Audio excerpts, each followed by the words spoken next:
think you're erratic and belligerent. This is Mr. McCandles. You know the drill. Say, talk to me. So is that the truth or a lie? A lie. Truth.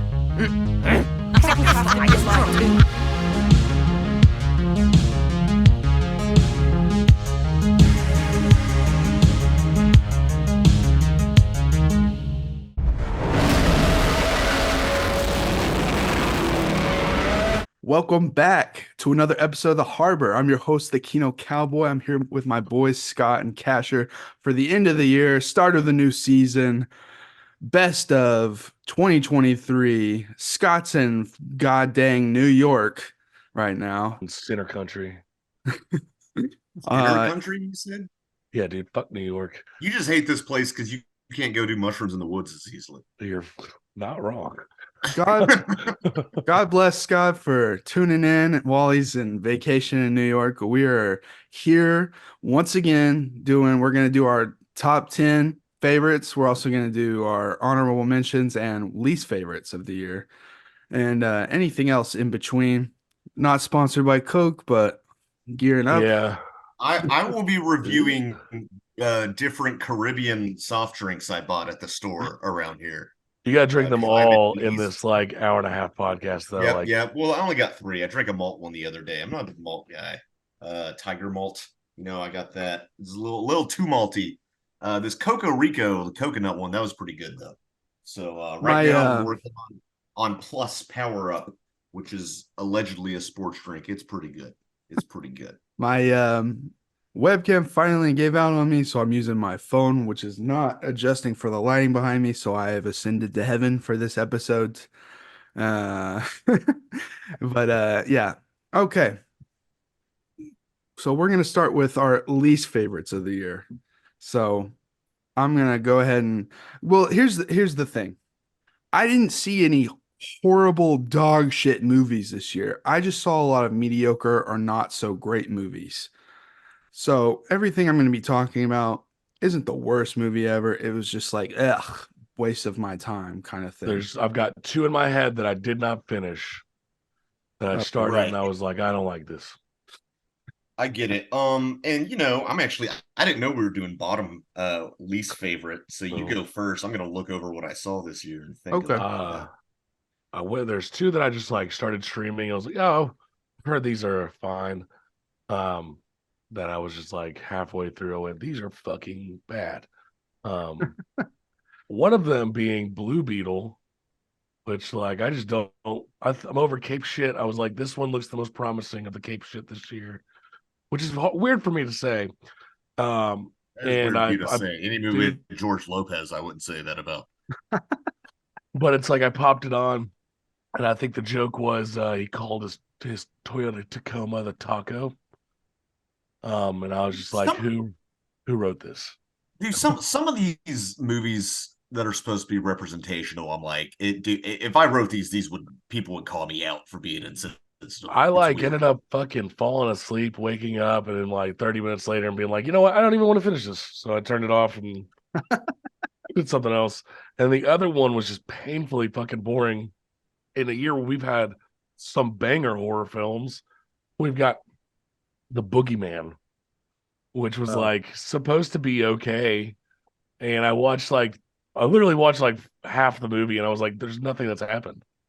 Like, okay, this girl gets bullied at school, and that's it. Boring. And I was like, I don't know, just like comparatively to like every other horror movie that's come out this year that I've seen, that I was like, this is bad. But those are like the 2 that like main standouts. The standouts for me were, first of all, sorry, Burt Kreischer, The Machine. That was a flop. Not the worst movie ever. Burt Kreischer's The Machine. I can fucking pop like 60 milligrams of an edible, lay in bed, and laugh. It was like a straight up like 5 out of 10 movie. There were some strengths. Like I like the stuff in the past about his younger self. I like that guy who plays him from that show on Netflix. That's so specific. Jimmy Tartaro from American Scandal. Yeah, American Scandal. American but Vandal. everything else was just like, oh, this is why studio comedies aren't getting greenlit because of shit like this. Um, Other than that, uh, Ant-Man Quantumania, it wasn't like bad, but it was like I was so complacent with it. On By the end of it, I was like, well, wait a minute, what am I doing? Why am I sitting here watching this? Why am I okay with this mediocre quality? And it really fucking kickstarted something in me. I was like, I've been too complacent with this shit for too long. Thor Love and Thunder was abysmal. This was stupid. Like, what the fuck are we doing? Why do I give a shit about these movies? I don't. I think it was that for a lot of people. Yeah, and Yeah. I didn't see that movie because I've been over Cape shit since like 2018. Oh, we get it. But I'm intellectual, but I think it was that for a lot of people, especially because Thor: Love and Thunder, it's another Thor movie, but this was supposed to be Kang, the introduction into the Avengers universe, outside of Loki, but in the movies, and it just not. I don't think it commercially flopped, but I think in terms of fan interest, it flopped. And then it was like almost Now Jonathan Majors. yeah, it is was on like that. almost like a cosmic consequence of like too many cape shit movies. We're gonna cancel Jonathan Majors. Y'all Dude, can't his do his Kang. first interview after the trial is like supposed to be tonight. I'm not usually one to give in to watching shit like that, but I am hella curious Yeah, an about what's interview going before on. he goes to jail. Okay, I don't think he's going to jail. we'll see. Anyway, so that was a bummer. Um, Megan, that movie wasn't bad, but it was just it So was an dumb. example of just not going far enough with your concept. Dude, That it's like that bothers what? me more than a movie being bad is when there's just not enough effort given into it. Especially with having dude's name attached to it. What's the fucking name? Blumhouse, Well, no. What's the director of The Conjuring? I can't remember his name. James Wan. Yeah, he's like a producer on that, and you're like, oh, hype, especially after the banger that Malignant was last year. Yeah, but producers, their roles can vary. That's such a broad term, and the It's level of their involvement can vary Yeah. wildly. I don't know. And he might know like this is making it for a different market than not a different market than what I make, but it's a different kind of movie than what I make. think And just you, recently, Adrian, so go ahead, Casher. I was gonna say him and Bloomhouse, Jason Bloom combined their production companies. Yeah. So It's just like, this is a very toothless PG-13 mediocre movie.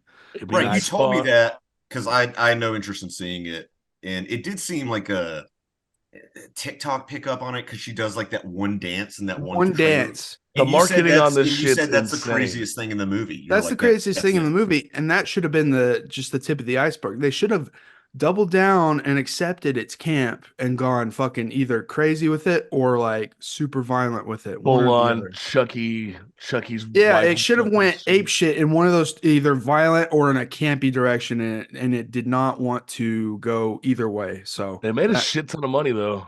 yeah, well, PG-13 horror always makes money because that teenagers want shit to go see Dude, that it's they can like make out in. I went on like a date uh with the girl, and she was like, let's go see The Nun 2. And I was like, okay, so horror movies, that's what we want to do. I'm not seeing the fucking Nun 2, but I didn't tell her that. I wasn't gonna be like, we're not seeing that. But in the back of my head, I was like, what else is here? Like, oh, the most inventive horror movie we've had in probably 10 years. Fucking Talk to Me is out right now too. Sent her the trailer, and she was like, yeah, let's go do that. And I was like, oh, passed the test, thank God. A movie I didn't see. Maybe she Everybody wanted to hyped it up. see The Nun too because she didn't actually want to watch it. She wanted to fool around like Yeah, we're adults. We go fool around at our house I know. afterwards. I'm just joking. Dude. I know. Probably the most mediocre movie I watched this year was Cocaine Bear. Me too. I was gonna say it. I I forgot I saw don't it. I forgot to remember write it anything down in in my that list. movie. And then I was That's like, the- wait, that came out this year? That is the definition of a 5 out of 10 movie. And my contempt for the movie not going far enough, like you said, may drop it down. Not that I put scores on movies all the time, Yeah. but it's totally inconsistent. Is that it should have either played it real straight, like here's a crazy premise, but let's play it straight, or it should have been way campier, and it couldn't decide scene by scene. Yeah, So- leave that up to a woman director. Fuck you, Okay. Elizabeth Banks. Yeah. Sexism is okay on the harbor as long as it's ironic. Ah, Well, did you guys see Fentanyl Shark? No, I don't give a shit about Cocaine I Shark. no, what was I going to say about painfully mediocre? There's Five Nights at Freddy's. Yeah, That was another one. no, I watched that out of like morbid curiosity and because my fucking social media was packed full of the lore. And I was like, I'll watch it. Watched it over Christmas with my brother. My brother's like, "What'd you think?" And I went, "Yeah, that sucked. Like, that was not good." it's another toothless horror movie, but it's elevated by the lore of the games, and I don't give a shit about Five Nights at Freddy's. I've never played it, but I went to see it with my brother and sister who are crazy about those games, and the whole audience I went with was going ape shit over shit that I didn't give a fuck about, but that made it fun for me. So yes, it's a mediocre movie, but I had a good time at the movies, which is I can't say for a lot of these other movies. Yeah. Um, Haunted If we're Mansion. talking mid, if we're talking mid movies, one not a bad movie. I'm glad I watched it. Napoleon was just wasted Yeah. potential. You Yeah. know, It's It was Ridley all right. Scott. Let's pick all the stuff that's not as cool that Napoleon did. It's like they didn't even do like half the fucking cool battles he had in history. well, alluding to a future movie that I and probably at least one, if not both of you guys will talk about. It's been a big few years for Joaquin Phoenix playing incels, and Napoleon plays into that for sure, and so does Yeah, Joker. I did like the incel aspect of the movie, but a lot of it was just dull, and the battle scenes weren't that interesting to me. They And weren't that inventive. They were like neat sets, but the actual staging of them and the I way, hate to just the say way it, they were dude. made were fine. Ridley Scott's been on like a downward thing for me. He's Like hit or most of miss. his, I'll say he's old. He's like 80, dude. And his yeah, his Scorsese's fucking 80 and put out one of the best this year. the most entertaining. Who did? Scorsese. Oh yeah. One of the most entertaining part of that movie were his interviews. People were criticizing for the historical actors, Yeah, and he was like, "Were you there? Were Were you you at fucking there?" Waterloo? Then shut the up." He's Like such a cunt. he's a Like I Scottish prick. I fucking that's love pretty it. funny. cunt, dude. The It's yeah. He's said some crazy like Uh going off on old man rants during the press junkets, and I love it. I think it's hilarious. Cocaine there's Bear was shot like almost like a TV show. It did not look good. no, Yeah, of that's how a course. lot They of films have brought been shot lately, and then they just like pump the budget for the cast and then don't do anything. It's I don't know. We've had a lot of discussions this year about budget and like what the movie budget, film budget is, and how it's insane that these fucking Ant-Man was how cost however much, and then we get a movie like Godzilla -1, and it's $13 million. fucking insane, and it's literally a tenth of the budget of these other fucking. Now here's movies. another one, Haunted Mansion. And listeners see at it. home, I'm a freak when it comes to Disney ride lore. You would call So- him a Disney adult. No, I really like Disney ride lore, and I like how the parks work and the inner machinations of everything when it comes to theme parks. So, of course, I'm going to go see Haunted Mansion. That's my favorite theme park ride. And I used to watch the Eddie Murphy one a lot as a kid, even though it sucks. Honestly, I like the Eddie Murphy version more than this one. What Um, really? I the didn't even see this one. I like some of the like the setting was good in New Orleans. It was fitting, and I liked some of the characters, but the plot and the writing is just the structure sucks. It's just not that interesting. It's way too long. It's like over 2 hours. Like they want to hit beats of the ride, which doesn't make for a good way to structure a film. And no, the dude. no, the leading aspect of this is insane. Lakeith Stanfield fucking rules in this movie, and it's bizarre because he gives 100% for this movie, and he feels like he's just from a completely different film. It sticks out like a sore thumb. It's bizarre. Everyone else is like doing generic Disney live action bullshit, and then randomly Lakeith is like crying over his dead wife and shit, and it's like intense. That's Because him in Lakeith like is one of every the best role. actors of his generation. He's fantastic. The whole time I'm watching, I'm like, how did they get him in this? I don't know. What Keep the him away fuck? from any superhero Money. films, or else he's gonna go to jail. Maybe a lot of actors, maybe he had kids and he was like, for the kids. By the way, this solo Apple J, carbonated apple beverage, best apple soda I've had. Yeah. A lot of them are. Chug the whole thing right now. No, of he's them got to are- savor it. No, don't I save gotta that savor it. shit. Chug that A shit. lot of apple sodas are weak. I mean, I feel like they're not trying. They're just cheap. You know, this is the real stuff. Okay, You know, good. if you were to go on the world of exactly what you want. t-shirts- It's a carbonated apple juice, like the sweetness and taste of apple juice, but a little carbonated, more soda-y. Let's go. If you were able to go on the World of T-shirts tour, you'd be able to get an authentic egg cream from like a real famous place. I got an egg cream while I You'd was be able here. to go It to was interesting. McSorley's. McSorley's only Okay, serves anyway, brown and dark ale. Let's not talk about my new. Let's move into our honorable mentions. 2 or 3 of the movies that didn't make the cut, but that you think were actually might be worthwhile for people to check out. I have quite a few honorable mentions. I have a couple. One of them being it's a documentary. Okay. That was on it was on HBO. It's like an hour and a half, hour 45. It's called Last Stop Laramie, which is this crazy true crime documentary about a town called Laramie in Australia that has literally like 15 residents, and there's a murder amongst one of them over this feud between two like meat pie businesses, and it's like the most backwaters Australian shit you'll fucking watch, because everybody there is very quiet and very like against the cops, things like that, and like the inside like fights kind of make it. So if you're looking like for just like backwards ass like Australian redneck type stuff, like it really I watched it, I was like, damn, I love this. Like that was a big one. I don't know if you guys watched it, but Nimona. Oh no, I didn't get that one. I heard it's good. I heard it's good though. I really liked that one. That one was like narrowly almost on my list. I thoroughly enjoyed that one. And those are like the only 2 like real close honorable mentions. Right. There's stuff that I haven't seen that would probably be on there, but No, for sure. And of course, there's movies I had like I haven't seen Iron Claw. I haven't seen Poor Things, which I really wanted to see. So maybe if I had seen those, it would have been on here. But so I have quite a few honorable mentions. I'm just going to go through them real quick. Suzume, by what's his name, the Your Name guy. That was good. I preferred Your Name, but it was excellent. Are You There, God? It's Me, Margaret.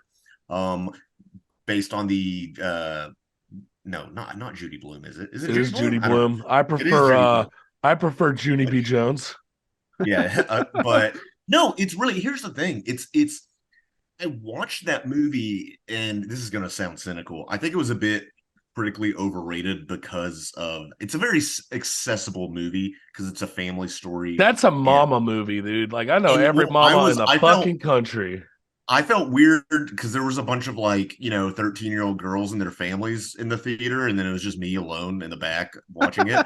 I really enjoyed it. And here's the thing. I realized I've seen a lot of depictions of male adolescents because most directors are male. It's like I haven't seen a ton of really female-centric movies about adolescence, and certainly not puberty, where like having your period is one of the main crux of the movie. Is like, when am I gonna have my menarche or whatever you call it. Yeah. Which for that alone, and you get good performances from what's her name, Misery, I'm blanking right now, woman from Misery, Kathy Bates. I know. So there's that. Mission Impossible Dead Reckoning Part 1, excellent action scenes, set pieces. I mean, some of the best set pieces really ever. Hell yeah.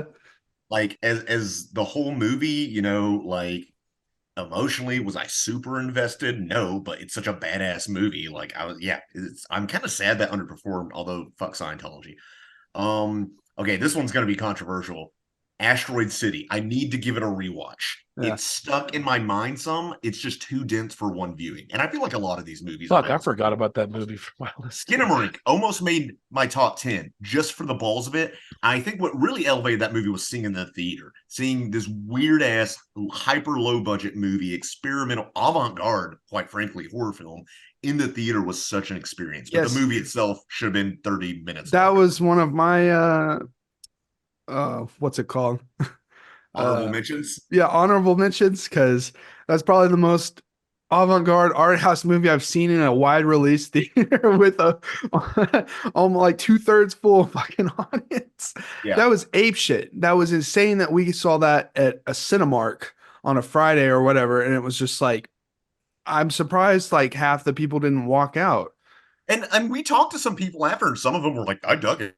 I thought it was cool because they were just, kind of Arkansas hipsters, I guess. I have two more, and these are Guardians 3, excellent coda to the Marvel. That's the end of the MCU Infinity Saga. Yeah, the Infinity Saga, and seeing Rocket's story come full circle was that was the only superhero film I enjoyed this year. Yeah, it's the only one a lot of people enjoyed this. Like, Yeah, genuinely, after, like before that, like even before that, I can't really remember a whole lot. Because it's barely a superhero film. My parents see it. It's just a sci-fi movie, sci-fi, really. exactly. And this is going to be controversial.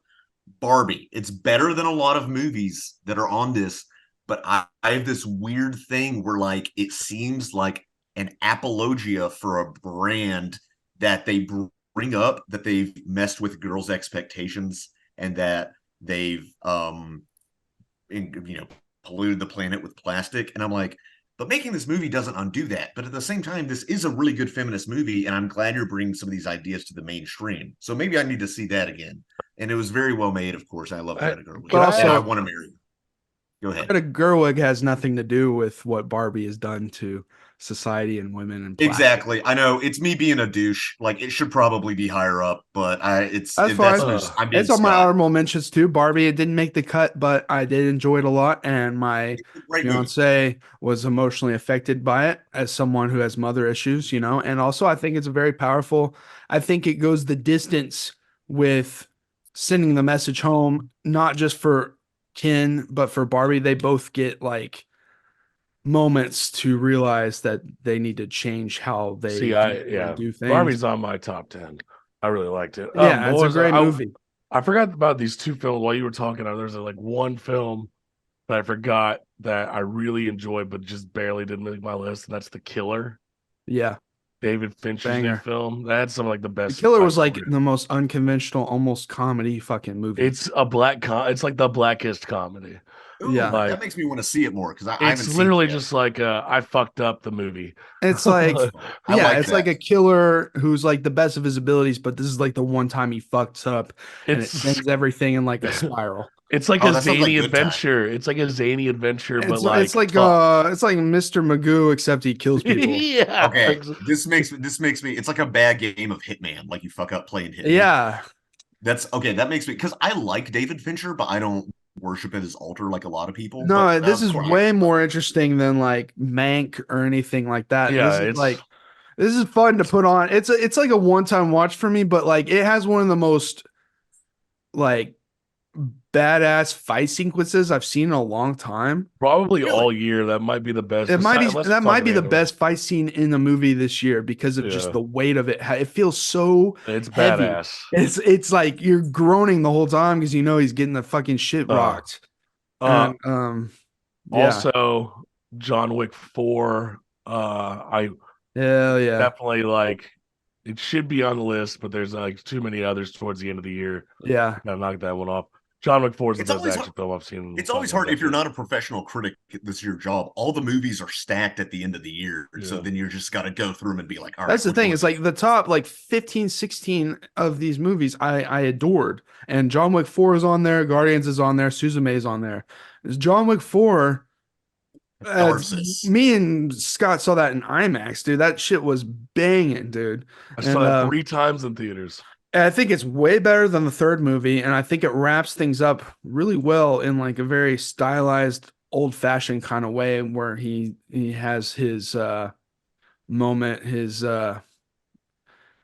Sigma male like death moment, But he as just every different set piece I liked, especially in France. With the what's it called? The roundabout. The big roundabout. I love that, and then I love that in this world they have like an office set up like in the Eiffel Tower or whatever of them like calling out hits and shit, and everything was great, and the stair sequence was comedic in like an interesting way. when he falls all the way back down again. Like that is brilliant, really funny. And then there's one last one that I forgot about as well, and that's the Teenage Mutant Ninja Turtle movie. Oh yeah, It was good. It was good. That didn't make it into my honorable mentions, but it's a solid movie. I really liked it. I think it's going to set up for more really good ones. Yeah, so yeah, Guardians of the Galaxy for me and a lot of other people felt like a epilogue to the Infinity Saga, a good stepping off point for Marvel, which it has been. And it feels nice to be detached from that because I gave it a good chance post Infinity War, just because, it's fun to watch, but like they've been putting out some crap. So, and I've just really been like focused on watching more, not to be a douche, but, yeah, more Kino. And so, a lot of great movies this year. I do want to shout out the Metalocalypse movie simply because it finally gives an ending to the movie or to the show. But I will say it's like a part 2 to the hour-long season finale or series finale. So it's not like it doesn't really stand on its own. It's almost like 2/3 of a movie. It's like, oh, that was the first act of the finale, and this is like the second and third act of the finale. So like it doesn't really stand on its own, but it was nice. If you watch the Doomstar Requiem and then this one, Doomstar, it's a great finale to a highly underrated Adult Swim show. So Oh yeah, Metalocalypse is shout out especially if that you've ever it got such little fanfare that I needed to shout that out. So in case people weren't even aware, it's like, oh yeah, that show ended and we got a finale finally. Just like the Invader Zim movie a few years ago. It was like banger. Dude, the Invader Zim movie from 2019 came out of nowhere and it fucking ended the series really well. Okay. All right. Number 10. Who wants to go? Screw it. I'll go. Because this is gonna be a long one. And let's get rolling. Creed 3, I really liked it. It's it's another weird Jonathan Majors thing. But at least he plays the villain in this. Yeah, one. he does a good job of it too. Yeah, he plays a good villain for a reason, I guess. And Dame, dude, outside of Apollo Creed, his character is the most complex and best Rocky villain, easily. Yeah, I haven't been able to I think this might be a top 3 Rocky movie, for me. And I love that it's barely a Rocky movie. Rocky's not in it. It's just a really good boxing movie. It follows the formula. I know not everybody loves that, Adrian. Nope. I don't know. It just hit it for me. It was just a good boxing movie and everything I wanted. Yeah, Creed 3 was badass. And I like how stylized it gets at the end with certain imagery. And the hits feel harder. And I like the way they shot the fights in this one better than in the first two. But, I do miss Rocky not being in it.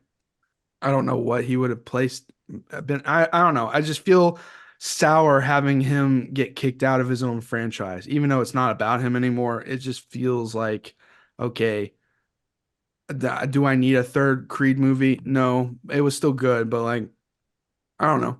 I felt like it was a good cap, but if there's never another Rocky movie, I think that'll probably be the best that's fine franchise. Yeah, I never got that. I wasn't. They set up his deaf daughter at the end. I'm like, I don't care about this child. I wasn't able to that sounds terrible. See that, but I did spark my interest in watching the Creed movies, so I have been able to watch both of those. I just need to see the third one.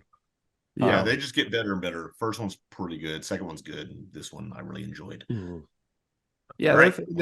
But they don't have the lasting power of the Rocky movies. I feel like. No, I feel like those were like classics. And I'm not saying Rocky's one of the most. And I'm not saying new is bad. I'm just saying like Rocky is more interesting of a character than Creed is. Yeah, and that's just how it is. But this is something about Joe Flacco. Solid flick. All right, number 10 for Casher. Infinity Pool. Oh yeah, okay. Yeah, they started the year off last year with that one. One of the most cerebral, fucking psychedelic, disgustingly evil movies I've seen in a minute. Like I said, this whole 2023 has been like filled with banger horror films, and that to start it off, it's just like a blood orgy filled with like a bunch of LSD. Hell yeah! One of those ones I really enjoyed. I was too much of a wimp to go see that one. I respect If you ever want to see one of the Skarsgård boys fully naked, barking like a dog on a leash, this is the movie for you. Hell yeah. Man, okay. Number 10 for me, Mission Impossible 7, Dead Reckoning. Nice. That movie was the shit. That movie, every single set piece just was amazing. And I like that the whole sequence of the airport at the beginning was so thrilling and you're trying to figure everything out. That alone could have been a great finale for another movie, but that was just the start of this movie. And I feel like it just kept going and going and going. And 60-year-old Tom Cruise was giving it his all.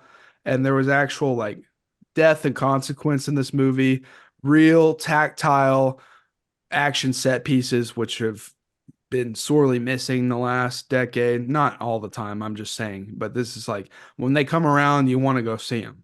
And for me, this one is my favorite Mission Impossible. And I like all the stunts. And I even like there's some good character moments too. It's not just fluff.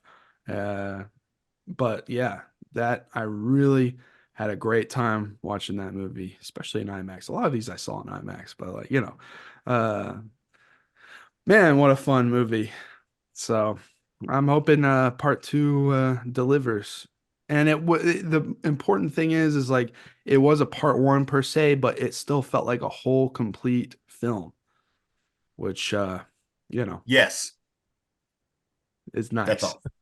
It is crazy that got hurt by Barbenheimer because I guess people. Yeah, that's the thing is like it came out at the people wrong won't see 3 time. movies in a month if you're not nerds like us. It's like it came out the week before Barbenheimer. If it would have came out in like June, it would have had better legs, would have done better. And it's a shame because that's not a movie you want to miss in the theater if you can't help it. And to be fair, my family saw it. I mean, my brother and my sister-in-law saw it, my parents saw it, and they all liked it well enough. But when I was talking to them about it, it didn't have a lot of staying power. To be rated Mission Impossible, it's not the deepest franchise. It's not philosophical, but they're great action movies. Yeah, absolutely. And if you go back and you compare it to Mission Impossible's like 2 and like 3, and it just blows that shit out of the water. Well, anyway. Number 9. I guess I'll go. It was so hard putting these movies in an order. If you add, Disclaimer, all 10 of my top 10 I love. I enjoyed all of these movies. So it's not like disparaging to say one might be number 9, one might be number 4. That might be barely any different. Right. And if you ask me tomorrow, my opinion might change. I just moved something around on my list 30 seconds ago because I was thinking about it. Yeah. So number 9, Beau is Afraid. I will say that is the final boss of incels and narcissist mothers. It is. I hope Ari Aster has a career after this, and I hope he's okay. Yeah, he's already Joaquin Phoenix has already signed on for his next film. So yeah, and this is again two incel movies. This and Napoleon for Joaquin Phoenix. After winning Joker, he's like, "This is my thing now."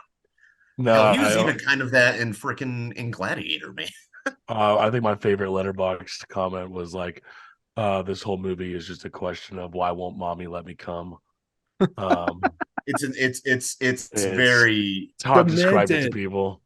It's demented. And I remember the last scene. I won't say anything, but when the lights go up, I just went, "What the fuck?" Like on my couch. I was just like, "What?" I wish I'd seen this in theaters with you guys. Yeah, Casher and I saw this in theaters, and we were like going apeshit over it because it was this insane, embarrassing incel odyssey film, and it just takes everything to the next level. And I fucking love it. It was in my top 5. We were this is number 6 for me, and it was like reading all of the comments because it was one of the most polarizing movies of the decade.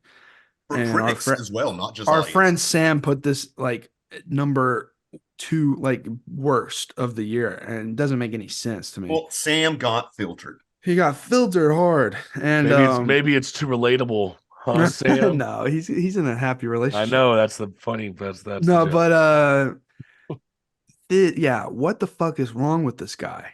Ari Aster, like, holy shit. And I love the nightmare logic of it and how it's Bo's like projected how he sees the world and stuff. It's pathetic and sad. And like he's just going across the street for some shit at the store and like he thinks everyone's about to kill him. And it's fascinating to just Right, watch and this it guy. is it is almost like how much does exist and how much is in his head doesn't matter. It's in his head projected. Yes. Ari Aster, I watched an interview with him and Lorgos. They did a director on director, and it was really fascinating. And so yeah, it's very much that. And I I like don't know. I'm in New York right now. It doesn't seem that far-fetched. I like Dream Logic. I like especially Nightmare Logic. This and Mother are kind of similar in that way. I like Nathan Lane's character, and I also like the aspect of Bo is just trying to get back home to his mom's funeral, and everything's getting in the way. And I've had so many stress dreams where I'm trying to do something and everything is getting in my way and I just can't seem to figure out what to do, and then it becomes so stressful that I can't even remember what I was trying to do in the first place. So to me, that is like insane at replicating that feeling I get. Or you have like superpowers for like 5 minutes in your dream, and then you try to do them purposefully, and you can't do them.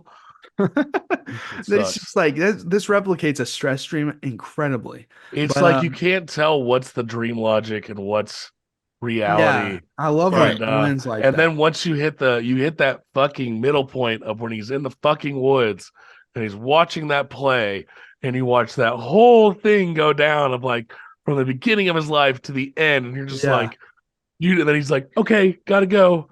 And you're like, what the fuck did I just watch? Oh, it's heartbreaking. And here's the thing: I think this movie does have important things to say, or at least observe about what our society is right now. Because like inceldom and social alienation is rampant and on the rise, and doesn't seem to be reversing anytime soon. And I mean, this movie's not for general audiences. Ooh. No, I was watching this movie and I was because I had to go to my parents earlier that day, and I was like, maybe I could just watch this on their TV. And then I knew they would hate it, and then I was watching, and I was like, dude, I almost wish I'd watched this with my mom, just because she would be so confused. Yeah, she can't get the Matrix. The Matrix confuses her. I don't know why. It's because she overthinks it. But I'm like, I kind of wish. It's one of those I almost want to show to people just to like piss them off. I almost took like a fucking mushroom chocolate beforehand. No. I was like, end of the movie, I look at my buddy, I go, I am thankful I didn't do that. This is a fucking nightmare. Well, there was me and Casher were sitting on this because you hadn't seen it, Scott. There's one scene in particular that just goes ape shit. And it's when he goes up into the attic. He's a literal giant penis monster. Or I was wanting to hear your reaction to that because it's so insane and piss people off. Yeah, it's insane. My reaction to that, it got spoiled to me. Oh, okay. I do like that they got fucking Michael Gandolfini in a role in that movie too. I will forever be grateful for Gandolfini getting any roles anywhere in any movie. What role did he play? He played one of the sons in the play. Okay, yeah. That was him. Okay. Yeah, dude. I spotted Gandolfini anywhere, dude. I fucking snipped that shit out. The best thing I've seen all year is The Sopranos for a fifth time. Yeah, yeah, everything about that movie is so fascinating. Yeah, so no, and it's one I could sit on and one I could definitely watch again. And I almost think maybe it's higher than number 9 for me, but that's where I put it on the list. It's top 5. It's like top 5, top 6 for me. It's fucking one of my favorites. All right, what's up? What's next, boys? What's next? Let me pull mine up. Number 9. Number 9, Asteroid City.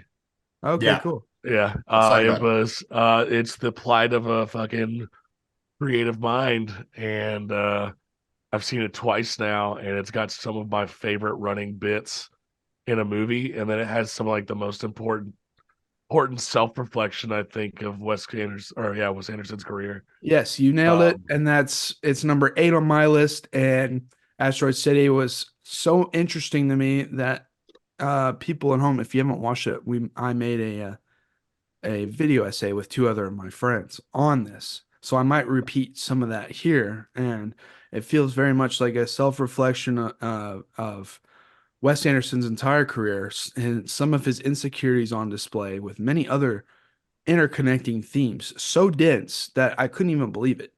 And the Wes Anderson has a different way of displaying emotion, uh, either distancing himself from these ideas sometimes, or just putting it in your face, very stylized in a way, like in Royal Tenenbaums.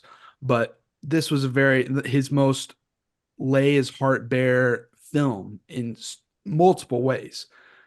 And so it was just so insane that I was so emotionally affected by this because I don't know, maybe it's because I'm also a director and I was also affected by sometimes I get insecure about my own work. And then also I think about some of the COVID parallels and how it has affected everyone mentally. And I think it's just a very strong piece. And I think it's a very important point in his career. And I'm fascinated to know to try and figure out what he's going to do next. I know he just released a couple of short films on Netflix. Yeah, those short films are fucking great too. They're I old. haven't had time to check them out, but I'm going to. But They're old Royal Doll. this movie is very deceptive, and people think it's a very simple film, and I feel bad for those people because it is not at all. Yeah, this is a dense film. Yeah. Arguably too many characters, but you can tell he wanted to put. You hit the in ending of this film, and you're like, it makes you want to understand more about what's going on. Yeah, and it's like I've seen every one of his films, and it was very formative for me in high school. His filmmaking. So like, it affected me on this deep level I did not expect at all. Walking out like emotional, it was really strange.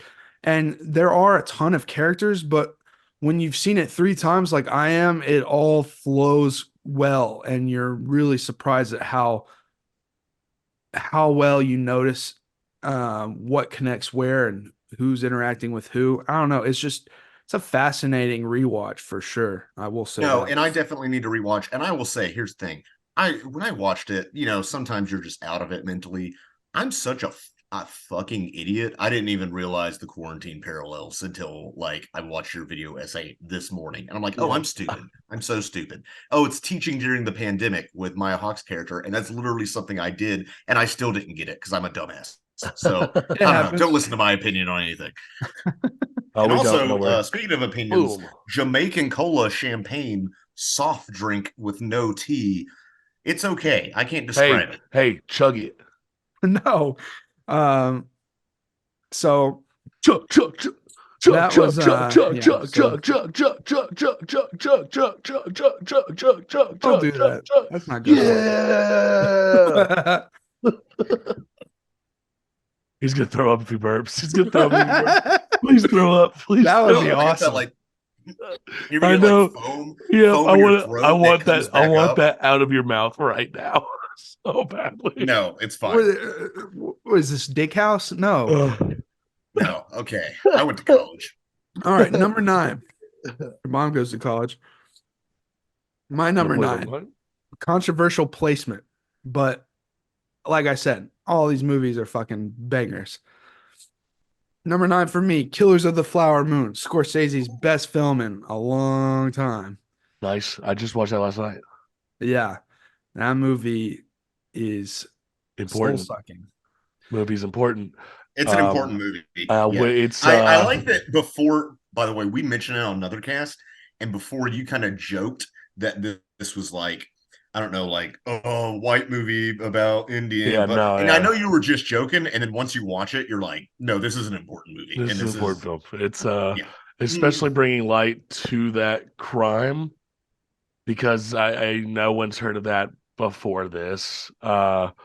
And coming from an area, my family, I know I joke about it a lot, but I do have quite a bit of Native American blood in me. Hearing things like that were able to like persist through that time fucking enrages me. And we talked about it briefly last night, but the ending scene where Scorsese is reading directly to you, looking directly into the camera, fucking haunted me. Yeah, I got goosebumps you just saying that. And Adrian and I think we all agree, the most impactful and most necessary director cameo of all time. Yeah, it was except for whenever Quentin Tarantino says dead N-word storage in Pulp Fiction.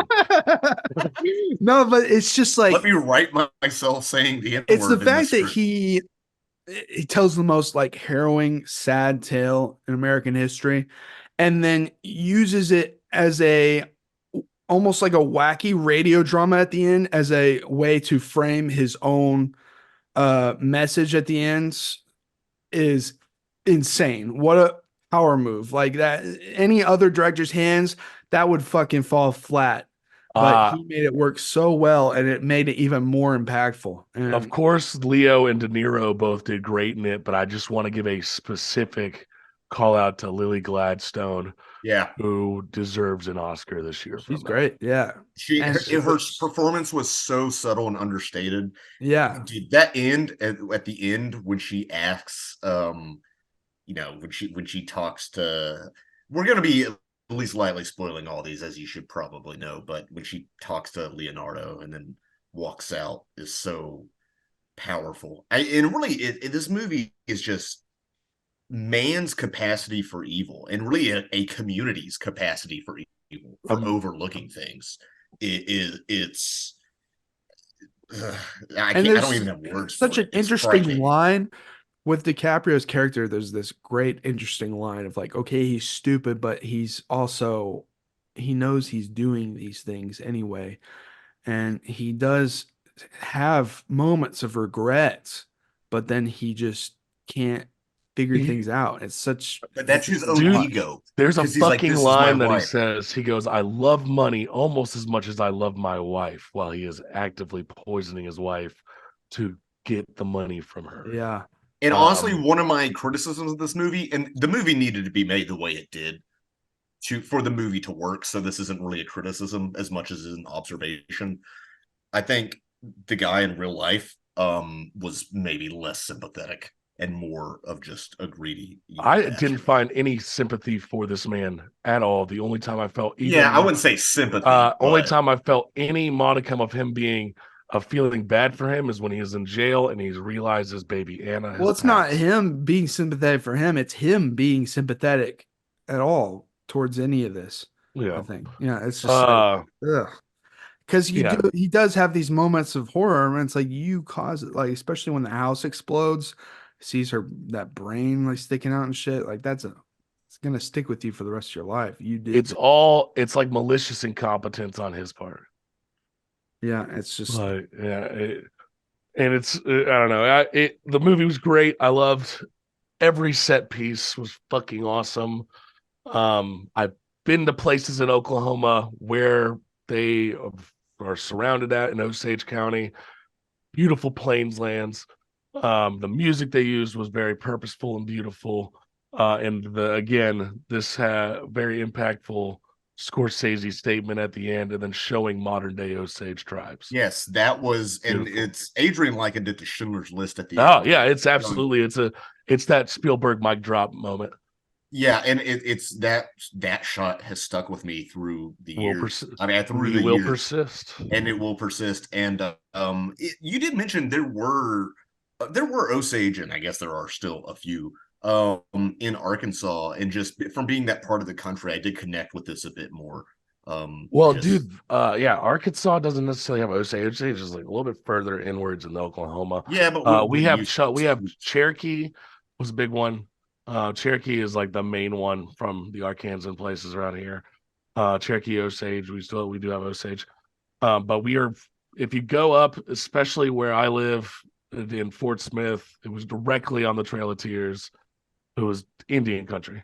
Yeah, speaking of Trail of Tears, we shot part of the climax of Moon Man, a very important film, on the Trail of Tears with Casher in shitty underwear running around tackling people. So respect.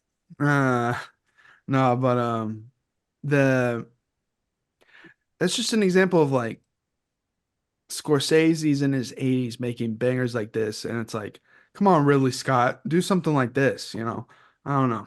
It's just like, just because you're in your 80s doesn't mean you're out of the game at all. And at this point, it's like a lot of our auteur directors are getting in their 70s and 80s, and we have like so few Younger, because a lot of them aren't allowed to develop their visions these days.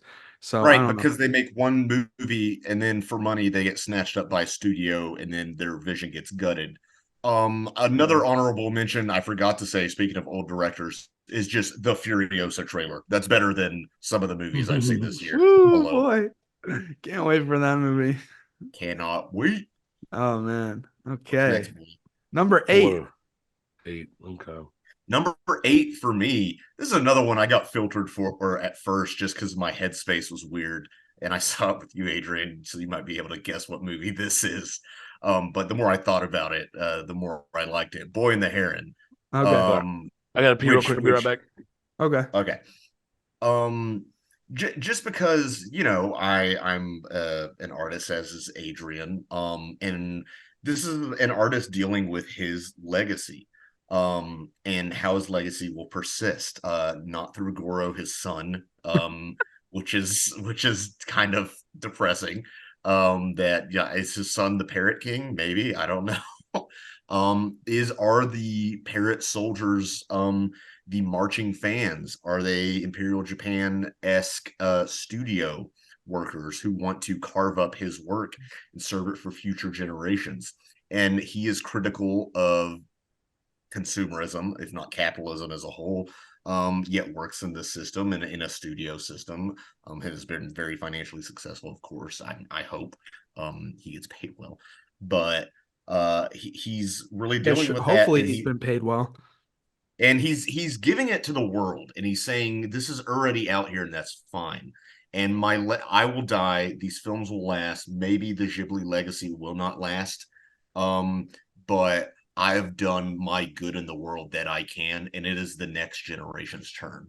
Absolutely. And that is something a lot of artists, I think, can't, until their death, cannot let go of, because they're like, art requires ego to an extent, and but it also, great art requires a relinquishment of that ego, because you have to know that it is for other people. And despite all of his cynicism, entrusting the future to the next generation, it's simple and it's beautiful, and it's what should be the arc of every artist, even though he stayed relevant until what might be his last film. I don't know. Yeah, probably will be another auteur making movies in his 80s. That's crazy. And it's like, this movie's beautiful. It's also very dense, and it also looks back at his work just like Asteroid City. And it's a lot of people are split on this one, but I think it's just got to take multiple watches. And a lot of people, if I rewatched it, I would get a lot of stuff. And do I love it as much of twice. Is it just is it, do I love it as much of some of his other stuff as is instantly edible? I don't know what word I'm looking for as some other things. No, you got to chew it a bit more, but that doesn't mean it has any less nutrients. It's even on the second watch, I got more of it, but there's still things that I'm trying to figure out about it, which is fun. That's part of the reason I love film as an art form. I don't know why people are they want to get every single bit of a movie first time I watch it. I don't understand that. No, in the movie, I love movies that grow with you as you grow older. Yeah. And sometimes you outgrow them, and sometimes you grow into them. I love this film, and I think it's very much very personal to Miyazaki. As he said, he puts himself as the young boy, the main character, but also as the old man. Yeah. Also, yeah, Robert Pattinson that blends between him and his old senpai, Yeah, his mentor. I haven't seen it yet. Sensei, not senpai. So don't drop too many spoilers. I haven't been able to go see it yet. Okay. Well, we're not gonna spoil it, but it's just a deeply personal, beautiful film. There are moments that it's almost like his version of Alice in Wonderland in a way. And this sits at number 4 for me on his films overall. So I liked it more than the average person. But where does it sit on your list? On my list, number 2 of the year. That's how much I enjoy this movie. Yeah. Damn. Yeah. Boy and the Heron is to me it's another Miyazaki masterpiece, and it's hard to get into without spoiling, but for casual sake, that's fine. Yeah. But I might do a video on this movie at some point too. That's how much I really enjoyed it. And the score is phenomenal. So especially towards the end, I can't say why, but there are things that are happening. There are some liminal dreamscape shit going on in this movie. That's all I'll say. And the music pairing with it is incredible.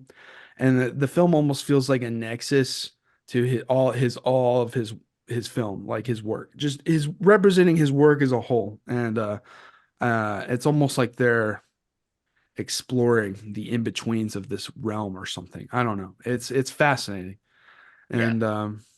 And I hear complaints that it ends a little too fast, but and I might agree with that, but a lot of his films do that. A lot of his films wrap shit up really fast, and you're kind of like wanting this time to like sit with the characters and stuff as it ends, you know, in a lot of his films, and it's just like, nope, that's the end. So It's I more would Eastern storytelling, I think, too. The yeah. the climaxes aren't always as well defined. It's just Although it I might think in just this be one's pretty well it just defined. might be his style of And like I okay. think it's his style as well. I think it's both. So yeah, that's number 2 on my list. That was what, number 8 on your Seven, list? 7? eight. That was eight Sorry. for me. That was eight Okay, for me. 8 on your list. So my 8. number 8. Well, let me just say number 8 for me was Asteroid City, which we just talked about. Yeah. That's not my number 8. Go on. May December. Oh, okay. The probably most uncomfortable I've been in a movie all year. Let me say something about May December. It did not make it on this list. I recognize that it's a good film, but the what the film was about just made me feel so gross, and it was so Fair. fucked up that I just did not have a good time watching It's it. I definitely recognize it is a great film and I love the director, but for me it was just like I did not have a good time watching this movie. Yeah, it's the most uncomfortable I've been in a movie all year. And Bo's Afraid is a thing. One of those ones where followed that case of the Mary Kay Letourneau and all that back in the day, and watching some of the footage compared to this, I was like, God damn, this is a fucking really well made movie. Heavy content warning if you check it out. Yeah, like it doesn't show the actual No, but it's things that uncomfortable. happen, but You it's see the dynamic. aftermath of that. Yeah. And Todd Haynes is the shit. We did a whole cast on Carol. I love Carol. I think that's one of the most underrated movies of the 2010s. But this one did not hit for me. I'm not saying it's bad. It's a good movie, a well executed movie. It's just like sometimes the content in the actual film is just like too much for me.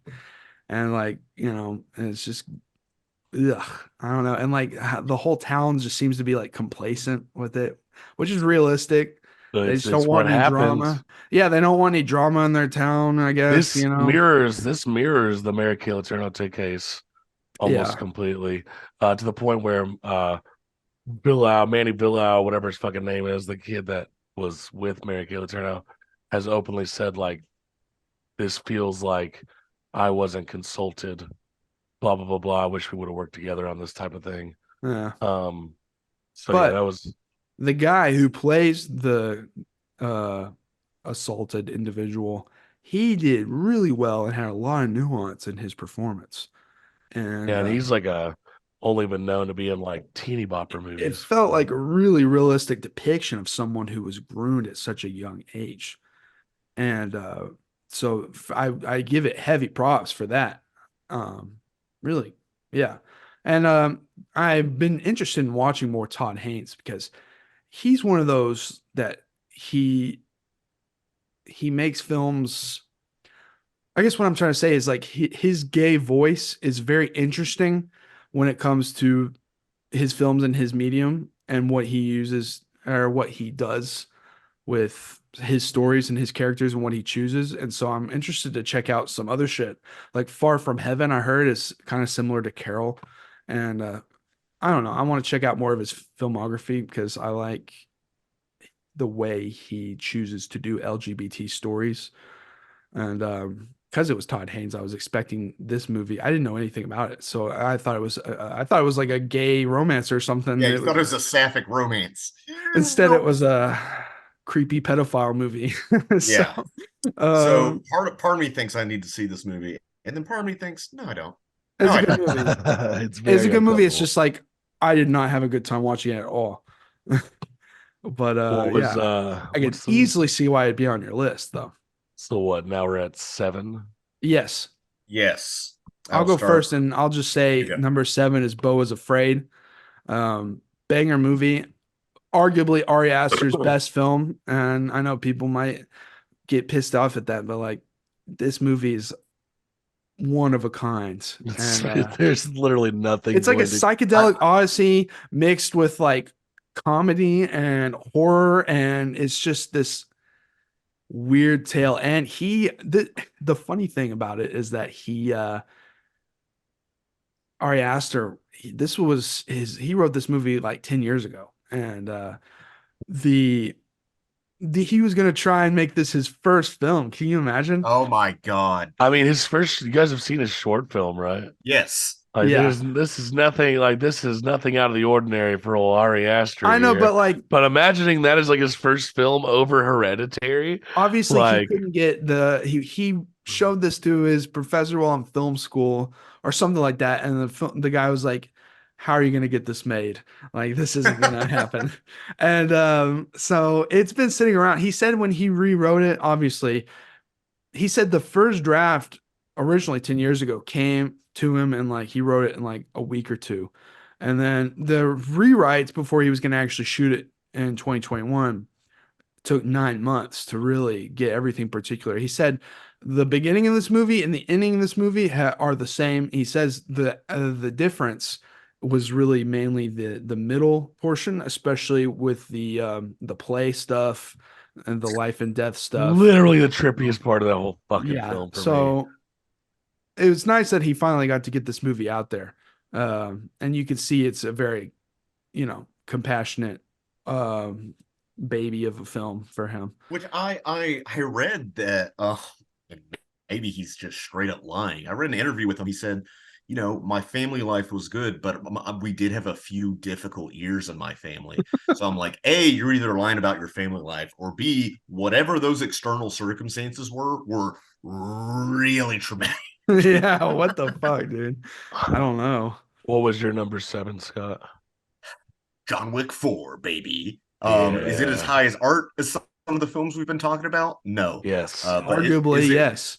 Yes. Arguably, yes. But is it one of the greatest action movies ever made? Absolutely. Yes. Yes. And just the amount of catharsis and how much I felt for John at this. If they make a John Wick 5, I'm going to be pissed.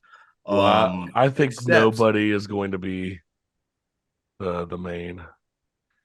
Oh yeah, they had that if they do Continental the TV Donnie show. Yen, I'm fine with it doing like a Donnie Yen. I'm fine with them doing spinoffs. But and stuff. the only meme that I've seen that I would be okay with is if it was like Doom style, where he's in hell trying to escape hell, and he's just going around killing shit, trying to get back to the real world, which I'd be cool with. he that would climbs be out like stupid. Kratos. Yeah. They've already jumped the shark enough times. I mean, after 3, I was almost like, God, what are they going to do? And they do it all. They throw all his ideas. And the guy he said this is going to be the last one. He's like, guys, I can't top this. I'm out of ideas. So there's my number 7. Yeah, this is the third thing I've watched in my lifetime where a Sigma male dies on the stairs. But What are the others? What's it called? Blade Runner 2049 and Cowboy Bebop. Okay. Yeah. Dude, this movie rules. We talked about the action sequences and just the world building, and like the Continental and everything about it is just like it brings everything. The high table. I know people were wanting to see more of the high table, but they could explore that in like a spinoff or something. And I'm glad TV some show of it's out kept in now. mystery. Some of it needs to be kept in mystery. Yeah, that's what I think too. Yeah. So Yeah. I guess I'll go to my number 7. Yep. Barbie. Really like Barbie. oh yeah. We watched it over New Year's Eve. Hell yeah. Still enjoyed it. Has a lot of the humor in that just fucking it gets me. It Yeah, gets me Barbie was good. like my number 11, so it's right No, I there. get it, and But- I'm glad it has such a wide. I think that's probably my mom's favorite movie of the year, and she said she had a smile on her face the whole time, and she never does that with a movie. She Yeah, just said no, the it was- whole movie she had a smile on her face, and I said this before, I think in our Barbenheimer cast. What makes this so great, especially for me as a man, is that I feel represented. No, but it examines gender roles as a whole. I had a friend criticize it. She said it was kind of like early 2010s feminism. I'm like, I don't think that's true. I think this is more nuanced and modern than like some Tumblr screed. Yeah, because I if don't it know was about like that, I wouldn't have liked it really that much. no, it would have been lazy. But I do think it has important things to say about gender roles and what we find valuable, and how the difference between internal and external validation. A lot to do about validation. Also, the fact that a movie called Barbie made people like insecure, like what's his name? Ben Ben Shapiro, Shapiro. Ben Shapiro. Like, how pathetic do you have to be insecure dude, from this it's movie? for clicks. I don't think he even Yeah, cares about the it movie. has to be. It It's has to be. dude's a grifter. I'm not saying he doesn't have legitimate political views or wants to influence things, but you can still be a grifter. Yeah. Also, just before we get to the next one, my next one's Bo. Oh, We've okay. already done Bo. So Number Bo's 5 or number 6 for you Six is was Bo. Bo. Yeah. Yeah, Barbie. Before we leave Barbie, one of my favorite scenes of the whole year is when she and her creator walk off together and go into that space, and then before she can become human, her own creator shows her visions of like actual real women growing up, and you see actual footage of actual people that worked on the film with their moms and their daughters and stuff. That to me is like one of the coolest scenes I've ever seen in a blockbuster like this. Yeah, And dude, Yeah, I went get with Greta to direct the next GI Joe. I thought that was Uh, powerful as hell. I went with a group of it's like 4 of us different couples, and I made the mistake of sitting in between the girl I was seeing and my buddy's girl, and they're literally holding hands behind my back crying. That's why I knew this movie. I was like, this movie is special. Like this movie It's is very special. impactful. I do think it's an important movie, and I I was wish I I looked at my buddy Pooh and I was like, I should have sat next to you, dude. I'm literally like this. I'm like, okay. But it was like a special moment in the movie theater for me. It was Yeah, like hell yeah, dude. I got like a group of all the homies, and that was probably the most important part is I got all these people together to watch it. It was good times. All right, number 6. Yeah. Again, Bo 6 was mine. Yeah. for me, the Holdovers. The Holdovers is number 6 for me. Ain't seen it yet. Okay, I won't spoil it. It's not really a Goddamn. plot heavy movie, but I think you'd really like it, Casher. It's hard. I don't know who wouldn't like this movie unless you just have zero attention span. And I saw somebody describe this as like when people say they don't make movies like this anymore, they do, but you have to go see them. And Adrian and I saw it in the theater, and we loved it. And it has a snowy atmosphere. I've taught before. It's about a teacher and about the struggles of being a teacher and falling out of touch, and also what it's like to grow up. Because I hated school, not to the extent of the main character, but I was a smart kid. I did well in school when I tried, but I hated school, and it was a kind of a traumatic experience for me, as it is for many people in that way. And there's just such interesting character drama. It's funny, I was taking an acting class at the time, which I figured acting is not for me. But the first 30 minutes of the movie, I was envisioning the script on screen because I guess I've been reading my monologue, or not my monologue, but my scene so much. I was thinking in that manner. And there's just good classic movie making. Paul Giamatti and Alexander Payne. What a combo. Yeah. All right. And Where was that on your list, Adrian? I know it's that on is there. number 4 for me. Okay. And it's Adrian Core as hell. It's got I was sitting in the theater and I was like, oh, Adrian's loving this. Yeah, I knew it. this movie is like, he's all over this. it's got the Christmas winter atmosphere. It's a throwback. It's like What year does it take place in? It's like Um, early 70s. yeah, where it's Vietnam War. Yeah.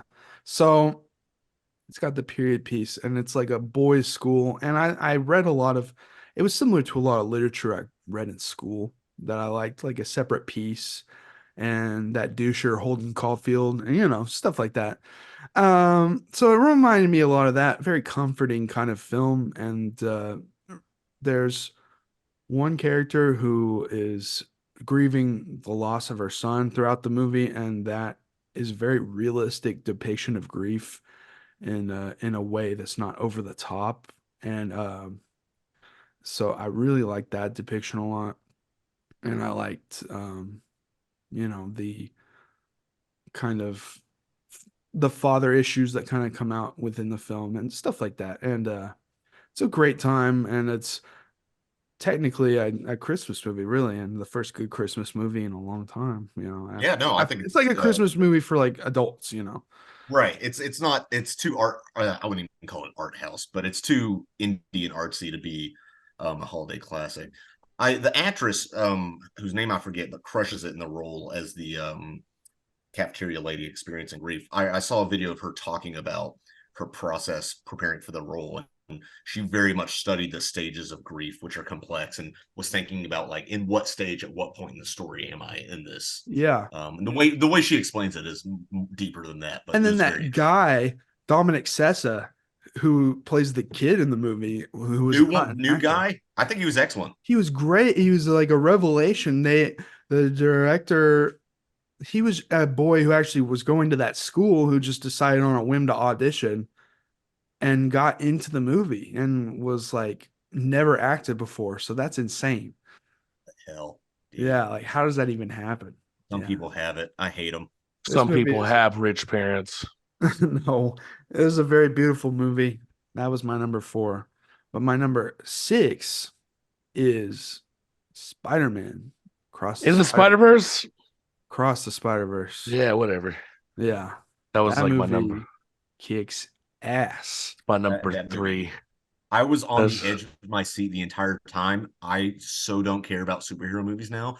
It's some of the best, maybe the best animation my favorite animation I've ever seen. Yeah. Committed to a film. I honestly, my only real criticism of the film is that it ends on a cliffhanger, which I didn't know going in, and I was crestfallen. You remember me. Yeah. Adrian, I was upset. You felt disparaged. I was so invested. Our whole theater let out just like everybody. That was like, I was like, it's coming.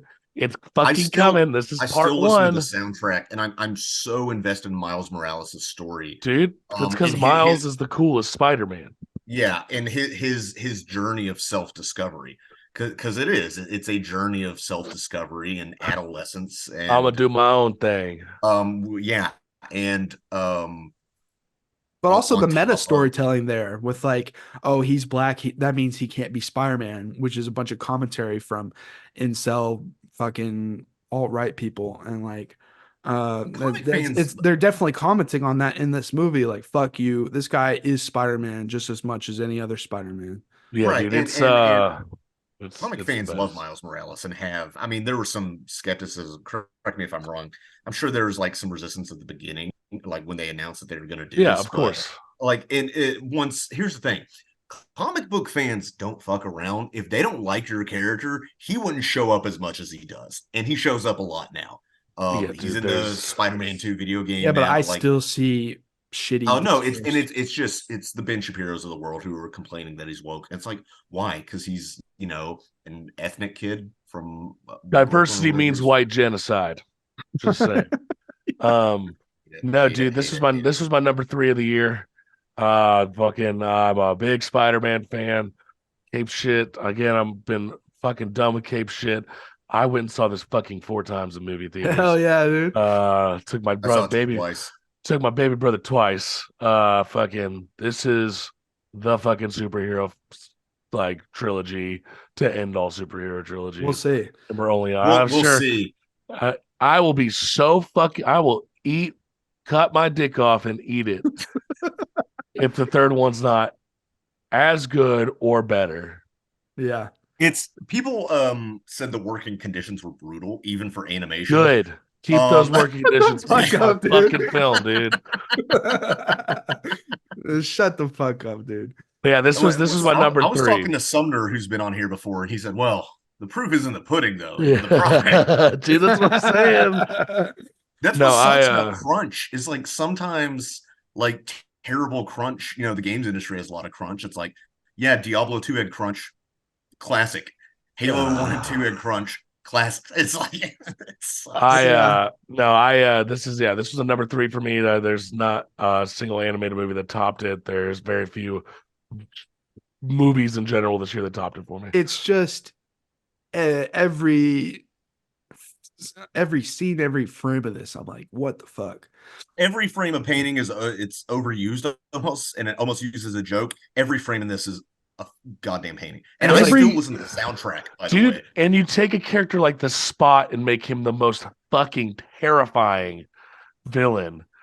For me, was just like icing on top, because I was reading Spider-Verse back in whenever it was like first coming out, like all the webs and stuff like that. Madam Web was a part of this, and like just a bunch of fucking convoluted bullshit that's like kind of annoying in the Spider-Man universe. This shit makes it cool. Like, this shit makes it a lot more understandable, a lot more digestible, and just way more fun. And that goddamn chase scene is one of the best animated scenes I've ever seen in my entire fucking life. Yeah, Jason Schwartzman, hell of a year for him too. I love yeah, that. dude. It's everything about it. McGill's character, his grief, and him taking it out on the younger generation. And so many things. So many things. Making like legitimate important themes. I'm gonna do my own thing. Make Gwen so complex in this movie too. It's really her movie in a way. Yeah. And when she's arguing with her dad and stuff, and the watercolors behind her start to drip down and change color, dude, looks so fucking beautiful.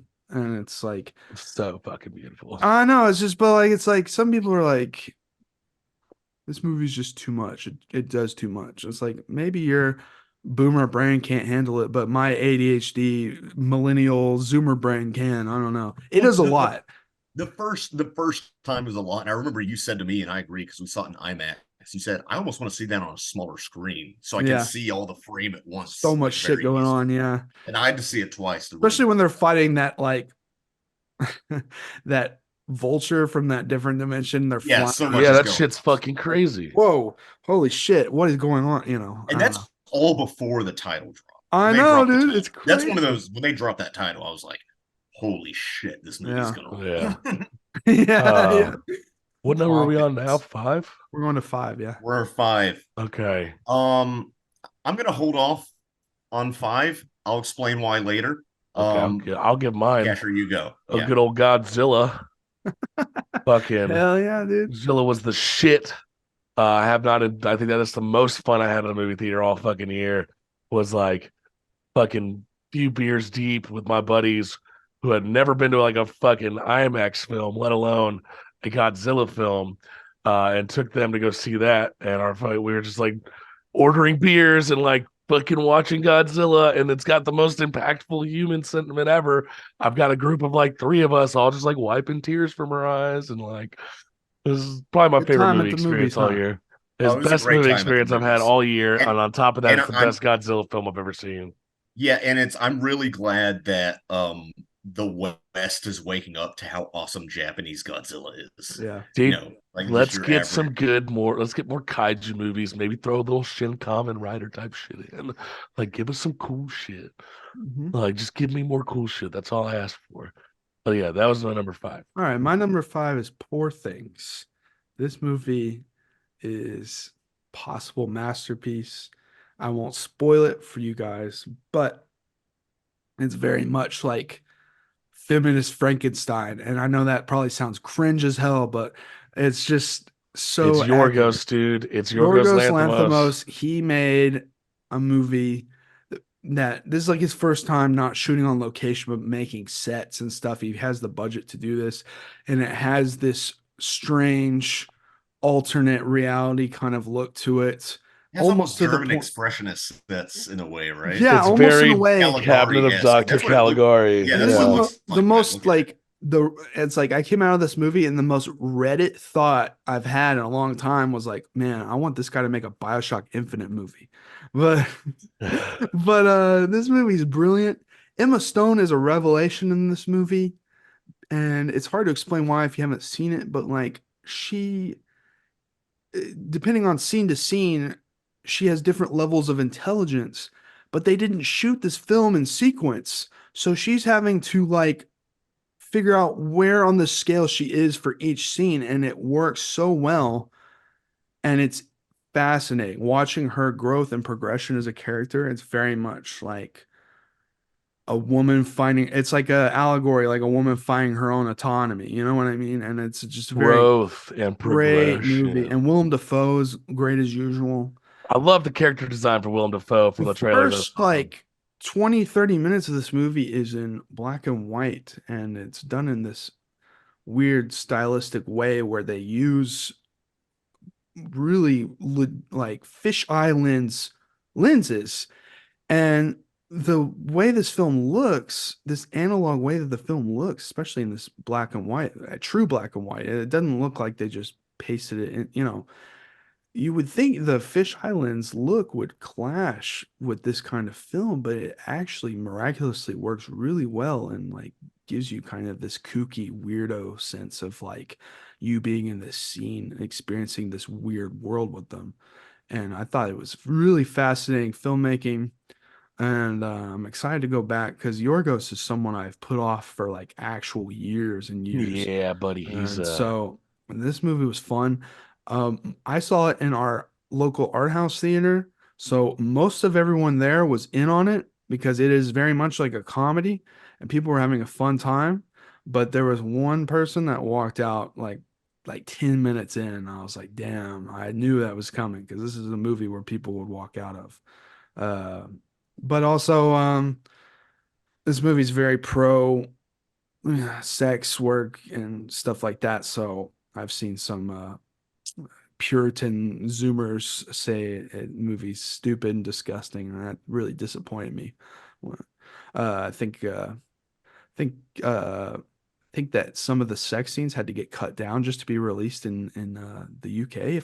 I read that recently, and that's like pathetic. It's not even that it's sexually explicit. Just because you see Emma Stone nude doesn't mean it's like some pornographic movie. Like people need to fucking chill out. I don't know, but this movie is like low key like a feminist masterpiece, and me saying that and it's still being at number 5 shows you how much I like all of these movies I'm about to say because like we had some great movies come out this year. yeah, all these whole top 10 is like banger after banger movies. Like we're blessed, Yes. and a lot of these came all at the end of the year for me. Like the It's really Holdovers. this year creatively. I think a lot of creative energy that was spent or suppressed during the pandemic really came out this year, full on. Yeah, and because here's the thing, this has been one of the best years ever in video games. Yeah. We've had so many bangers. You know, the fact yeah, that but video games aren't art. Yeah, but shut up, Ebert. But I mean, the fact that even like Tears of the Kingdom, you know, people are debating if a game that good is game of the year is insane. But that's not what this podcast is. Yeah. So yeah, that's my number 5. Number 4 for me was the Holdovers, which we just talked about. So what was your number 5, Scott? It's I'll tell you later. Okay, well, my number 4 was Killers. We've already talked about that one. And so was mine. So was my number 4, Killers. So I'm going to talk about my number 3, which was Past Lives. Okay. Right? Okay. Celine Song's Past Lives is a movie. Did you guys see this? Yes, that was my number 12. It didn't quite make it up there for me. Yeah. Here's the thing. I think I watched it more recently, so that has something to do with it.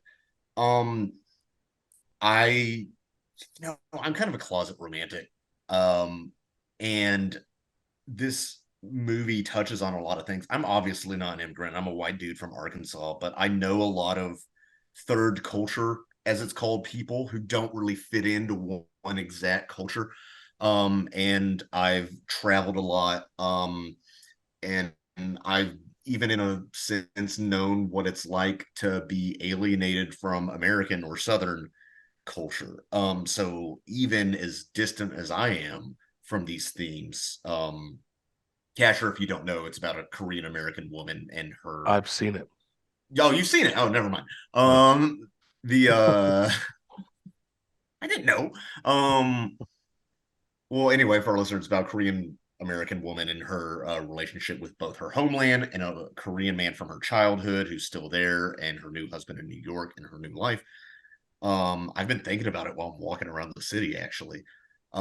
This movie could have been a lot lazier, I think. I feel like with something like this and even Barbie, if it came out years ago, it could have been a lot less textured. Well, I feel like this movie's so precise that if it was lazy at all, there wouldn't even be a movie. Yeah, it's incredibly precise and very emotionally textured and complicated. Yeah. And it explores the complicated emotions of both your connection to your home and connection to other people and relationships, which I have a complicated relationship with because I'm not super monogamous, honestly, and have done non-monogamy, ethical non-monogamy before. And that's not what this movie's about, but there's a love triangle involved that there's a lot of. One of my least favorite tropes in all of fiction is a love triangle, but one of the points on that triangle is very lazily painted in a bad light. I always use Jim and Pam as an example. Pam has her boyfriend from the warehouse who is just unlikable and not nuanced at all character. And I think it's lazy writing, and I hate that trope. And this movie is kind of the antithesis of that.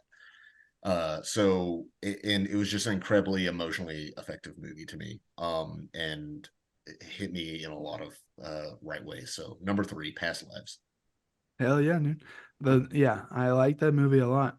I just, yeah, I don't know. I never have had thoughts about older relationships or different, or what could have been in a different relationship or anything like that. I do. But, and I totally understand if you do.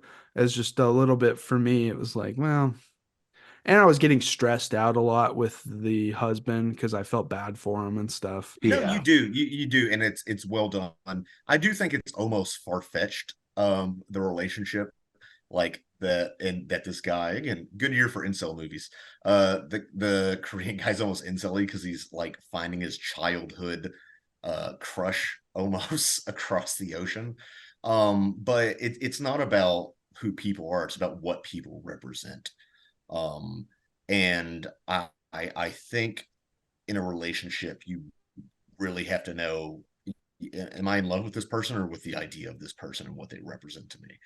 And a lot of people, I mean, marriages fail based off that alone. Yep, absolutely. Great movie. Yeah. My number 3 was Spider-Verse. Yeah, Fucking yeah. I can go on beggar. all day. We already, Number 3 for me, Oppenheimer. This movie is a masterpiece. It's not even on my list. One of Nolan's strongest movies. And just a true, like, the way it's layered, the way it's edited is a masterwork of, like, I can't believe they edited it in this way. They make a biopic about a man who created the atomic bomb feel like I'm watching like an action thriller in the way that I'm invested. Right. It's the fact that they made a Hollywood biopic, which is a very lampoon genre because it's kind of predictable a lot of the time, especially mainly with like music biopics, is like, but Walk Hard and stuff. But the fact that this is a biopic and a kind of a World War II movie, and I've never seen anything like it, is insane. And that I was on the edge of my seat entire time about a scientist, and that it has themes of creation. One of my favorite fan theories is I don't think Nolan intended this, but do you know what I'm going to say? Is that Oppenheimer creating the bomb is like Nolan feeling guilty about popularizing superhero movies, and because he feels like he destroyed cinema. I don't think that's what he intended, but I like that theory. I love that. That's so funny. Nolan creating the Dark Knight. I mean, this is a movie filled with standout performances. Cillian Murphy gave his all. Josh Peck. Yeah, Josh Josh Peck. Peck, dude. Shit myself, dude. Can't believe it. There's a lot of It- banger performances, and The elf from fucking the Santa Claus, dude, whatever Florence his name Pugh's is. breasts. Okay. That was a very interesting point in the ethos. No, just like weird Zoomer people saying that like it was not necessary, the most unnecessary sex scene of all time. Like, are you insane? That's one of the most He's like, like the most prolific womanizer we've had in cinema in a long and time. like how brutal of a sequence it is to like see your husband and his lover in front of you in like a dream like kind of fixation, having sex in front of you. Like that's brutal. That's really hard. If you think that's played up for like sexiness, then you have zero media literacy and need to get a It's No, grip. this it's like You Dylan Puritan movie is Barber. fucking not. pilgrim, It's like go Dylan back to your Barber fucking during supper at Plymouth Rock, you prick. was it? Yeah, it was Dylan Barber during Django Unchained. Whenever fucking Kerry Washington's pulled from that fucking pulled from the crypt underneath the ground. He's like, oh, boobs. You're like, oh my fucking god, dude. Yeah. So fucked. Like you're that, I don't know, but that was like, and the way, and then people are like, the last hour, there was no point after the bomb. Like zero, all the point. zero media literacy, aggravating. That's the point of the movie, and that's where it comes The together. climax of the movie is when he's stuck in that tiny little room getting fucking basically shit on because they just don't want him to, because of, Red Scare. This has comments and such bullshit. huge themes about men and their egos and their lust for power and how that can destroy the world. It can destroy a man's career. It can destroy a marriage. Because Oppenheimer, he's likable in this movie, but like he's an ass to a lot of people and kind of a he's fucking narcissist. cold He's as just so smart that he actually lives up to how narcissistically he believes himself to be, you know. And the sequence after the bomb where he's at that rally is probably one of the best sequences of the 21st century in film. It's so disgusting and horrifying. That and man, yeah. And the bomb sequence is very thrilling, and the countdown to it is, it's all just masterfully done, especially not doing the sound effect of the bomb at first, making it realistic, and it's just impactful, and you see the horror of what he's done. And the scene with him talking to Truman is the most disgusting, devastating shit. It all just hits. And like people that came out of that movie thinking that it was glorifying war and atomic bombs, it's like, dude, what is going on with the public school system? I even had people reading like they didn't focus enough on the Indians that they took the land on. It's like, first of all, the movie has to be like, it's such a big story, you have to center it around Oppenheimer, or you lose scope in whatever is a 3-hour movie that needs every second of it. And like B, him saying what Truman being, what should we do with the land, and him saying give it back to the Indians, and Truman just looks at him like he's an idiot, is a disgusting look into the political machinery of the 20th century. The fact that this movie has no fat on it at 3 hours, dude. What the fuck? The first 30 minutes of this movie almost felt like an extended trailer. That's how fast. The first time you watch it, there's so much information. You're like, holy shit. The second rewatch is when you rewatch it, it's a revelation because it goes so much smoother. The pacing feels normal because you know what's going on. You know who these characters are. That is one of the best rewatches I've ever seen because it was like, okay, whoa, here we go. I get this. This movie rules. Yeah, Oppenheimer's the shit. And I'm fascinated to see. Also, it's like what, like number 2 of the year box office wise or something. Like that's fucking cool, man. And Barbenheimer was such a natural thing that it's never going to happen the same way again. And it's fascinating that it did. But No. it's cool though. And we have a whole cast of me and Scott talking about both Barbie and Oppenheimer. So if y'all want to hear more about that, go check it out. Because that was like fresh off the presses kind of a thing we did. Instead, we were going to review Tank Girl at the time, but that movie sucks so bad that there's nothing to say about it. I fucking love Tank Girl. I might, if we Yeah. ever release a Patreon, I might put that up on the Patreon. It's like 20 minutes of us just being like, well, this sucked, and then this scene sucked, and then this scene sucked. It's like, well, we don't have an episode here. Yeah, that movie just kind of fails. Yeah. And I don't see why it's been reappraised so I much. don't I understand. fucking love Tank Girl. It's so bad. It's so bad. I was like, oh, That's these are supposed to fine. be kangaroos. Fuck the kangaroo people. I never want to see that Looks like a makeup furry. again. Yeah, dude. What are we on? Are we on number 2? Number We're two, on number baby. 2, Spider-Verse 2. The fact that this movie is this high up for me is insane. And You've been jaded towards superheroes more than anyone I know. So yeah. It's insane.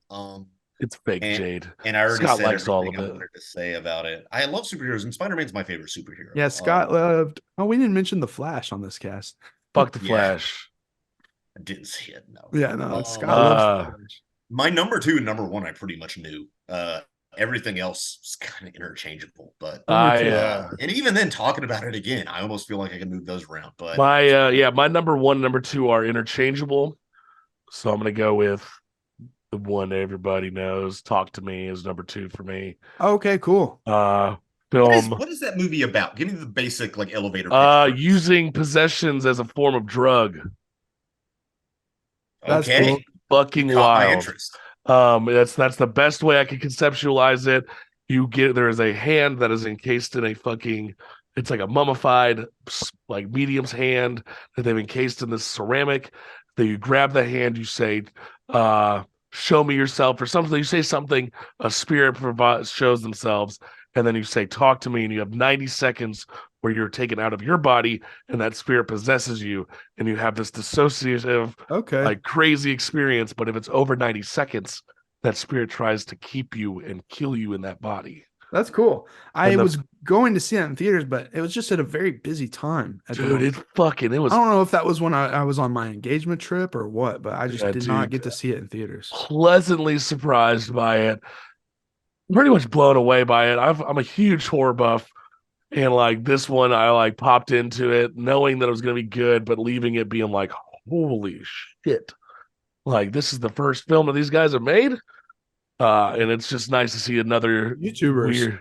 YouTubers. It's nice to see we had Zach Craig last year doing Barbarian, which was like my number 2 last year. So it's awesome movie. Yeah, no, that was my number 2 of the year. It could easily be my number 1, but I'm using my number 1 to promote a movie I feel like people haven't seen as much. Okay, cool. That's nice. Number 2 for me was Boy and the Heron. Like I said, I like that more than most people, but just like fucking, he made like his own 8.5 surrealist psychedelic cinema, and it happened to be a very personal film. So yeah, Boy and the Heron, underrated movie. I can't wait for it to come out on digital so I can watch it again, because I might do its own video for it. I'm not sure yet. Definitely look forward, people at home. We're doing another blank takes on series like we did with Asteroid City, because that popped off pretty hard, and we're gonna do that on the Holdovers. So look forward to that. Number 1 film of the year. Number 1 for me, it's Oppenheimer, baby. Yeah, it that's always, a lot of people's number 1. It always, and I feel cliche, dude. I feel cliche saying that. But it's too masterful of a movie for me to ignore. I'm in awe not only by the story, but by the filmmaking on talent. And that's just the film nerd in me, But the ideas are so big, and the theme so big, and the story so big. And he does it all and makes it look almost easy. Nolan's spinning so many plates. It is a full rebirth of his career in a way. Not that it was bad, but I mean, he's back on top. People are like, is Nolan over? Is he as good as he gonna be? Is he gonna be that good again? And then he just skyrockets to the top. You have some of the best performances I've ever seen, and I've never seen a movie like it, and it helped revitalize cinema, dude. It brought people back, dude. It showed that people are wanting shit, serious cinema. They do, and it's hard to get people out of the house that often, but people do like to get out of the house, and it's a beautiful, beautiful thing both in the movie and out. So that Hell is my yeah. Well, if you like it so much, why don't you marry it? All right, Cash, Oppenheimer's dead. number one.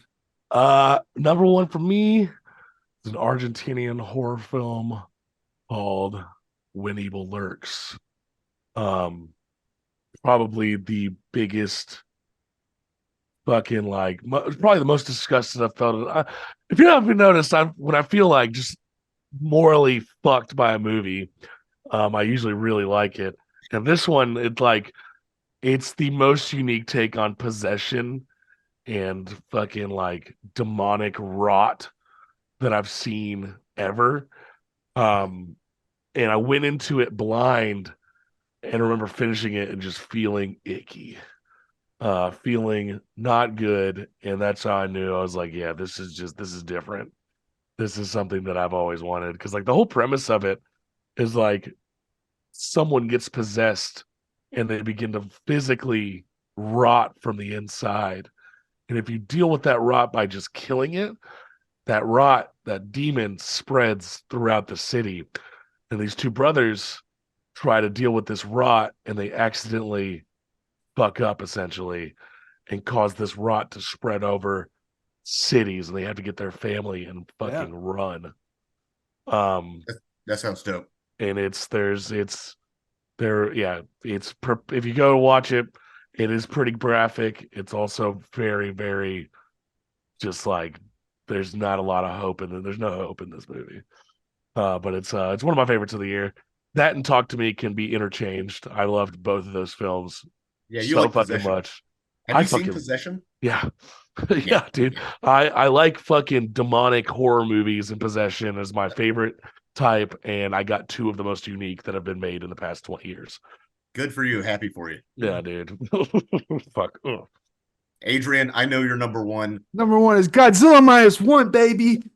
Fucking Godzilla. The best Godzilla fucking movie of all time. We got it.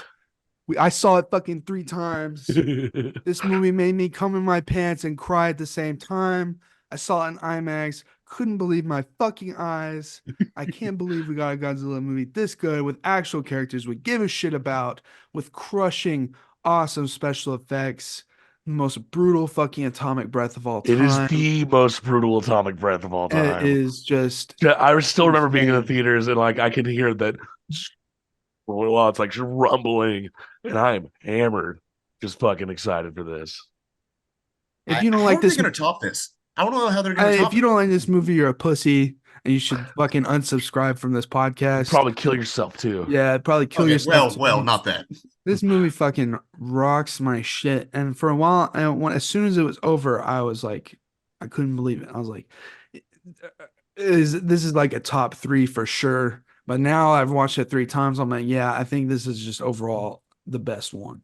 And we saw it in IMAX, and I like couldn't even speak. And as soon as it ended, I turned to you guys. I'm like, dude, if you guys weren't here, I'd go back in immediately afterwards and go watch it like immediately. You said that. I remember you said you just leaned over immediately. Went, that was so fucking good that if you guys weren't here, I would go and get another ticket right now. No, it was just like that was my number 5, and I knew it would be your number 1. I just knew it. And I wanted to talk about it when you talked about it. I'm such a like that's like people at home. Godzilla is like my biggest like favorite like fascination when it comes to like movie franchises lately, and it's just everything I wanted. And I don't know. And I cried 2 times during that movie, not because it was sad, because I was so overwhelmed with how fucking awesome it was. The sheer scale of it. It was so sick. $13 million movie puts the MonsterVerse Godzilla to shame. And I see Godzilla Twitter being like, why can't we just like, support both movies? Why do you have to bring one down when talking about the other? Because we become complacent with crap. And I like the MonsterVerse, don't get me wrong. But then when you get a movie like this that makes Godzilla a terror, a force of nature, a scary motherfucker, once again, you're like, yeah, where are we going? Like, dude, I like Hero of Godzilla. I like Hero of Earth Godzilla in the 70s is fun. But now this new one coming out looks like they're trying to make Godzilla into a fucking superhero. It does And look I'm like really that, too. worried about it. And it's You like got him, fucking King Kong with an infinity gauntlet yeah, on, him dude. and Kong running around while Kong has a fucking gauntlet on his hand, dude. Doesn't sit right with me. I'm gonna watch it anyway. It's probably gonna be stupid crap, and I'm gonna enjoy I'm it anyway. going to get super But like, fucking stoned for it. Godzilla is supposed to be, at least a force of nature. They made him really skinny, and I'm really worried. I don't know, but I don't know. Godzilla's supposed to be Japanese. This is the proof, and they, This is the most anti-war, anti-imperial Japan Japanese yeah, movie. it's like the last two live action Godzilla movies clear everything America's ever done. Shin Godzilla and this movie are like two of like the five best easily and up there. They're my two favorite that I've seen. I haven't seen as many of you, but I've seen a lot. Oh, I also like stupid shit. Like I love Yeah, me too. I love Megalon. I love Hedorah the most. I like Mechagodzilla 2. Man, those are probably up there. But yeah, Godzilla minus one, the sheer scale of it, watching it in IMAX, everything I've ever wanted from a Godzilla movie. It's just meant so much to me. And I saw it three Yeah. times. And the third time I was still like fucking getting chills and shit. So and No, it was so good. I watched we saw Godzilla versus Mothra Battle for Earth last night, and how easily 90s Godzilla can just casually use his atomic breath is so funny when you witness like the slow unraveling of his spikes and shit as he like powers up. It's so funny comparing, like it's just executed so well. And I saw a lot of people say this, but it's like if Godzilla was made today, the original, this is how it would be. And I like this more than the original. So yes, banger fucking Yeah. movie. It's like if Top Gun 2 was good. That's how I'll describe it. Love this movie. Thank God for this movie. Okay. happy for you. Yeah. All right, very so our happy. actual favorite number one collectively was the Paw Patrol movie, right, guys? Oh, good one. Yeah. I Mhm. love watching movies, ironically, baby movies. Next, I'll review Elmo and Grouchland while James Rolfe is busy making the AVGN movie. Yeah. Great films this year. Looking forward to 2024. Before this is what I want to ask. What are real quick some of your favorite and least favorite movies we've done for the cast this year? Huh. Planet of the Apes favorite by far. Yeah, that's one of mine. Banger cast. Banger Cat. Southland Tales is least favorite. I'm looking by through far. these, Symbio-Psycho-Taxiplasm. I like that. I like Ooh, our it's discussion in the Fanboys casts. Yeah, fanboys. Well, everything within we didn't mention Indiana Jones, but we had an interesting year for Indiana Jones and franchise films in general between that and Mission Impossible. Yeah, that movie's just not worth talking about, really. No, it's not. And we already talked about it. Hard to Be a God is still a perplexing Jesus. mess of a movie. Best movie I'll never see again, maybe. Maybe not best. Different things like that. Yeah, we had a few. Subscribe to the cast. Follow me on Instagram at Scott K Comedy. Yada yada. You guys got anything to add? Yeah. Go fuck yourself, San Diego. Fuck that movie. No, I'm just kidding. Like Anchorman? What the fuck? Just playing. You're half playing. Trying to think of my favorite cast from this year. I don't know. Planet of the I would Apes have is to by think about it. far Planet of the my Apes favorite 1 and cast 2, this year. both the sequels and the original. Those were fun. Yeah, no, it got me fucking hella into like the lore of that, and then wanting to find like merch, which I gave up pretty quickly of how expensive it is. Yeah. But yeah, we have plenty coming out soon. We have go check out my Astro City video if you want something different from the harbor. It's on there. We've got a tie-in film, Patrician's Guide to Kino. That's on our sister channel, The More You Want to check that out. I wrote a book. You can find that in the info below, et cetera, et cetera. Big stuff happening this year for our channel. We had a lot of growth this year. Thank you for tuning in. It's been awesome. I'm really excited for this year because we're really going to start doing a lot more here. So tell your friends if you like listening to us every week. We're pretty consistent with what we put out. As for my least favorite movie we watched for the year, I don't know. I liked pretty much almost all of them. We don't even I don't love every movie we cover, but for example, I don't love Fanboys, for instance, but Probably well, I guess Indy 5, I guess. yeah, that has to be it. Yeah. Anyway, thanks for listening, everybody. We'll be Bye. back. Have a wonderful Subscribe. Thank you time. so We'll much. have a brand new episode next week. Back on our game. I got a whole new list of movies we're going to be covering this year. Some known, some not known, because we like to cover shit that most people do not cover. So look forward to that. Thanks, everybody. We'll see you soon.